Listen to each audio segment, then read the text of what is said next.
السلام علیکم ورحمۃ اللہ وبرکاتہ.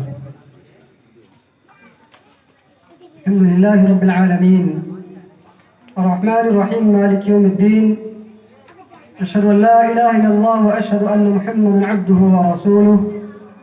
اما بعد فقد قال الله تبارك وتعالى في القرآن الكريم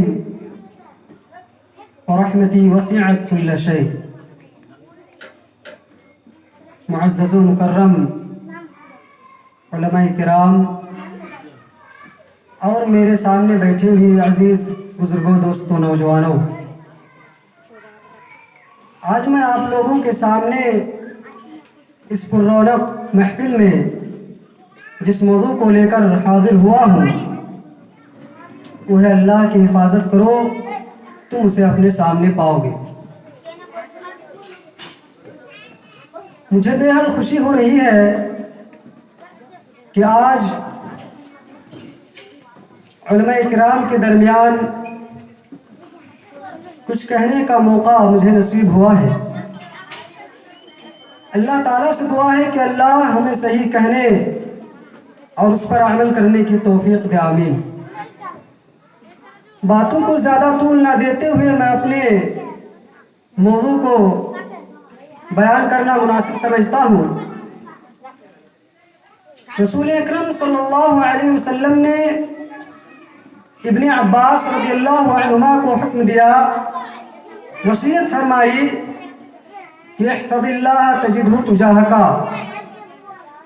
یعنی تم اللہ کی حفاظت کرو تو تم اپنا رخ جدھر بھی کرو گے، تمہارا رخ جدھر بھی ہوگا تو تم اس اللہ کو اپنے سامنے پاؤ گے. اس کا مفہوم یہ ہے کہ تمہاری زندگی میں جیسے بھی حالات آئیں گے ان میں نہ تو تم تنہا رہو گے اور نہ ہی تمہیں تنہائی کا احساس ہوگا، بلکہ اللہ تعالی تمہارا حامی و ناصر اور معاون و مددگار ہوگا. اس کی معیت خاصہ تمہیں حاصل ہوگی. یہ ایک بہت بڑی قیمتی نصیحت ہے نبی کریم صلی اللہ علیہ وسلم کا. آج کے حالات کی تناظر میں دیکھیں تو یہ دنیا والے مصیبت میں گرفتار اور نازک حالات کے شکار افراد کی طرف سے نگاہیں پھیر لیتے ہیں اور طوطا چشمی کا مظاہرہ کرتے ہیں. کہا جاتا ہے کہ دنیا میں کمزوری ناقابل معافی جرم ہے. اگر آپ علم کے اعتبار سے، مال و دولت کے اعتبار سے، اسی طرح صحت کے اعتبار سے کمزور ہے تو کمزوروں کو دنیا معاف نہیں کرتی. کسی شاعر نے کہا ہے وہ جو کہتے تھے کہ کبھی ساتھ نہیں چھوڑیں گے، وہ جو کہتے تھے کہ کبھی ساتھ نہیں چھوڑیں گے، میں جو ٹوٹا تو تماشائی بنے بیٹھے. لیکن یاد رکھو اللہ رب العالمین رحمان و رحیم ہے، بلکہ ارحم الراحمین ہے. اس کی رحمت تمام چیزوں کو محیط ہے جس کا مشاہدہ ہم ہر آن و ہر لمحہ اپنی ذات میں، دوسروں میں، زمین و زمان میں اور اس کائنات میں کر رہے ہیں. اللہ تبارک و تعالی ارشاد فرماتا ہے وَرَحْمَتِي وَسِعَتْ كُلَّ شَيْءٍ، یعنی میری رحمت تمام چیزوں کو شامل ہے. تو جب اللہ کی رحمت تمام چیزوں کو شامل ہے تو بھلا یہ کیسے ہو سکتا ہے کہ اللہ رب العالمین اپنے مخلص و محسن بندے کو نازک حالات میں فراموش کر دے اور اسے بھٹکنے اور ہلاک و برباد ہونے کے لیے تنہا چھوڑ دے. تاریخ گواہ ہے اللہ رب العالمین نے ایسے نازک حالات میں اپنے مخلص و محافظ بندوں کی حفاظت فرمائی ہے. زندگی کے ہر نازک موڑ پر انہیں اکیلا نہیں چھوڑا ہے بلکہ اپنی نصرت و تائید سے سرفراز کیا ہے. بس شرط یہ ہے کہ ہم اپنے آپ کو، اپنے تمام معاملات کو اس اللہ کے حوالے کر دے اور اسی سے التجا کرتا رہے. پھر دیکھیں کہ وہ قادر مطلق، قادر و توانا، نفع و ضرر کا مالک، فعال لما یرید، کس طرح اسے مصیبت سے نجات دے کر عزت و عظمت کے اسٹیج پر بیٹھاتا ہے اور تخت و تاج کا مالک بناتا ہے. صحابہ کرام کے واقعات کو آپ پڑھیے، تاریخ کے مطالعہ سے یہ بات معلوم ہوتی ہے کہ نبی کریم صلی اللہ علیہ وسلم کے زمانے میں اگرچہ مسلمانوں کی تعداد کچھ زیادہ نہ تھی مگر ان کے اندر صحیح اور محکم ایمانی جذبہ ہونے کی وجہ سے پورے عالم پر چھا گئے اور ایسی حیرت انگیز ترقی حاصل کی جس کو دیکھ کر لوگ انگشت بدندہ رہ جاتے تھے. قربان جائیے مسلمانوں کی اس ترقی پر کہ اگر ایک طرف شاہ روم دہشت و خوف سے لرزتا تھا تو دوسری جانب فرمان روائے فارس تھراتا تھا. اگر ایک طرف مسلمانوں نے سپہ سالار اعظم رستم بہادر زماں کو زیر خاک کیا تو دوسری جانب خاندان کسریٰ کے چراغ گل کر دیا. یہ سب اللہ تعالیٰ سے لو لگانے کے نتیجے میں تھا, اللہ اور اس کے رسول کی پیروی کرنے کے نتیجے میں تھا. آپ ابراہیم علیہ السلام کے واقعہ کو اٹھا لیجیے. ابراہیم علیہ السلام کو جلانے کے لیے ان کی قوم نے ایک بہت بڑا گہرا گڈھا کھودا, لکڑیوں سے اسے بھرا, آگ جلائی گئی. روئے زمین پر کبھی اتنی بڑی آگ نہیں دیکھی گئی تھی. جب آگ کے شعلے آسمان سے باتیں کرنے لگے تو آپ کو انہی میں ڈال دیا گیا, بلکہ بے خطر کود پڑا. آتش نمرود میں عشق, عقل ہے محبوب تماشائے لبے باغ. جب آپ کو آگ میں ڈالا جا رہا تھا تو آپ کی زبان سے جو الفاظ نکلا وہ کیا تھا؟ حسبی اللہ و نعم الوکیل تھا.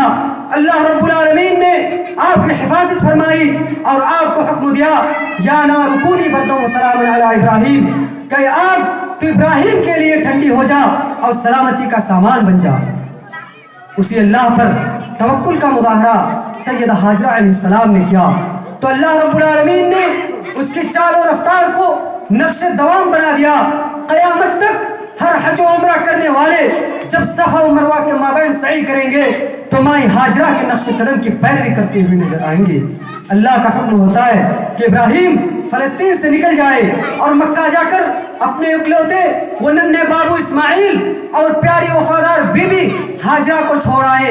وحشتناک وادی ہے, خوفناک کائنات ہے, انسان تو کیا چرند و پرند کا گزر نہیں, زندگی کی کوئی گنجائش نہیں. یہ وادی غیر ذی زرع زندگی کے تمام مسائل سے محروم ہے. جب وہ اپنی بیوی کو چھوڑ کر جانے لگے, ابراہیم علیہ السلام جب اپنی بیوی کو چھوڑ کر جانے لگے تو پوچھتی ہے الی من ترکتنا, آپ مجھے کس کے حوالے چھوڑ کر جا رہے ہیں, کس کے سپرد کر کے جا رہے ہیں؟ جواب ملتا ہے ترکتک علی اللہ, اس اللہ کے حوالے چھوڑے جا رہا ہوں, اس اللہ کی ملکیت میں چھوڑ کر جا رہا ہوں جس کی ملکیت میں کبھی کسی کو نقصان اور ضرر نہیں پہنچ سکتا.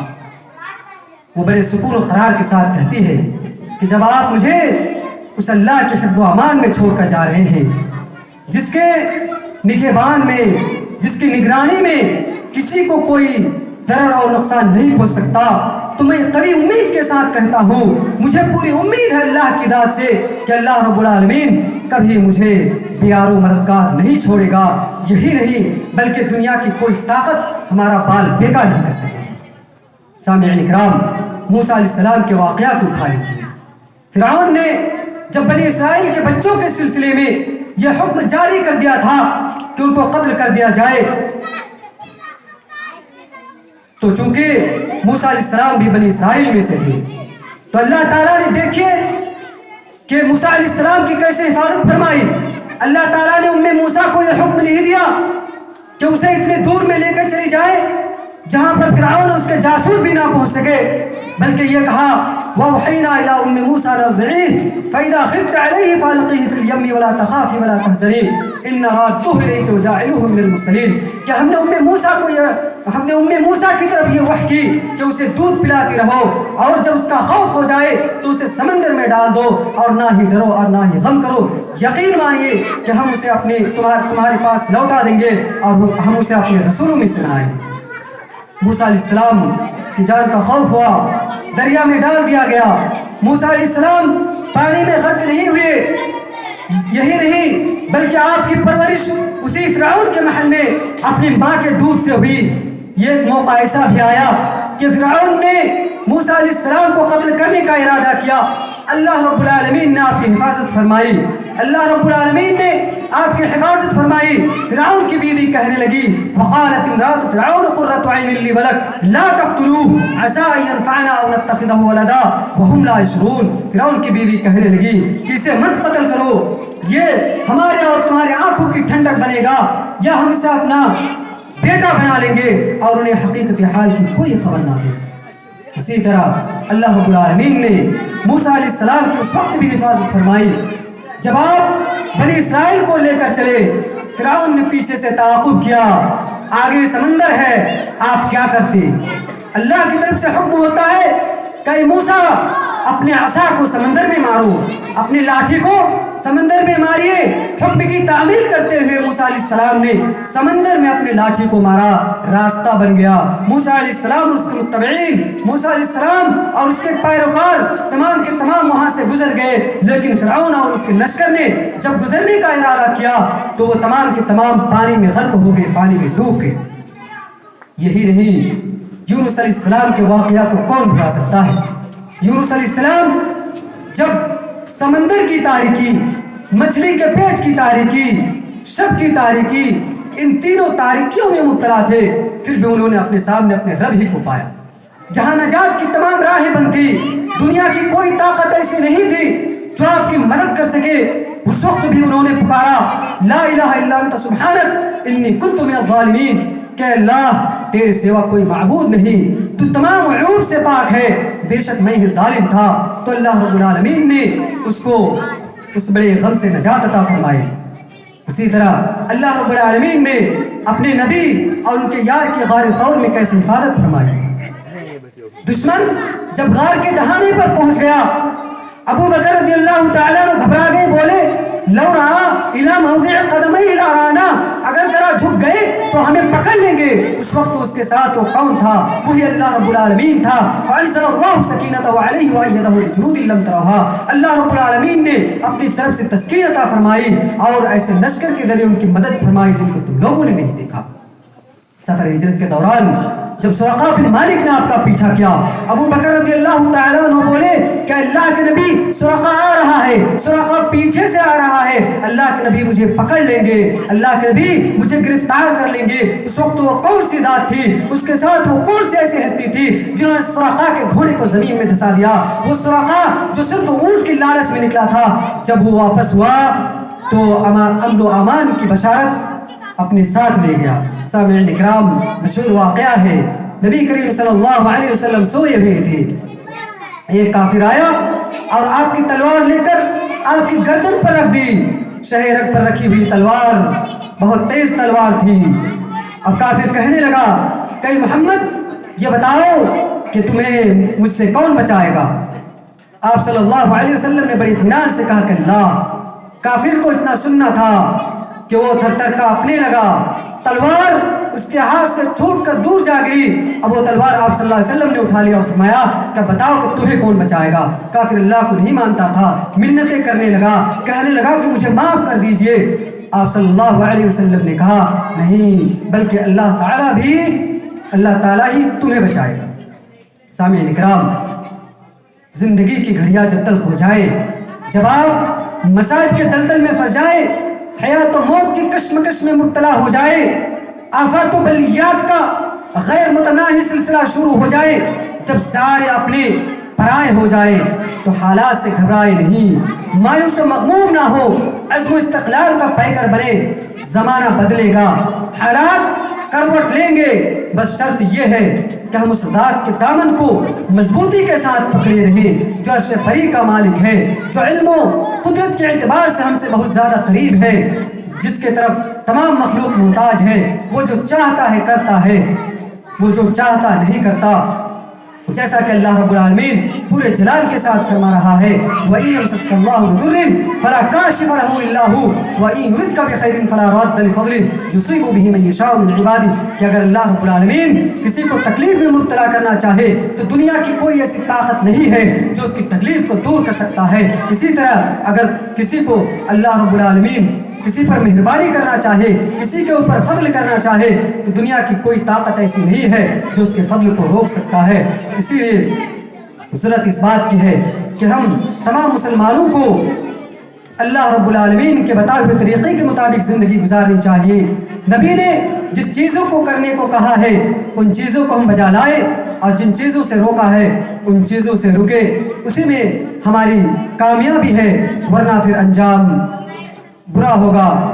آخر میں اللہ تعالیٰ سے دعا ہے کہ اللہ ہم تمام مسلمانوں کو زندگی کی کٹھنائیوں، تلخیوں اور نامرادیوں سے بچائیں، روح القدس کے ذریعے ہماری تائید فرمائے، سجدے کی توفیق عطا فرمائے، آمین۔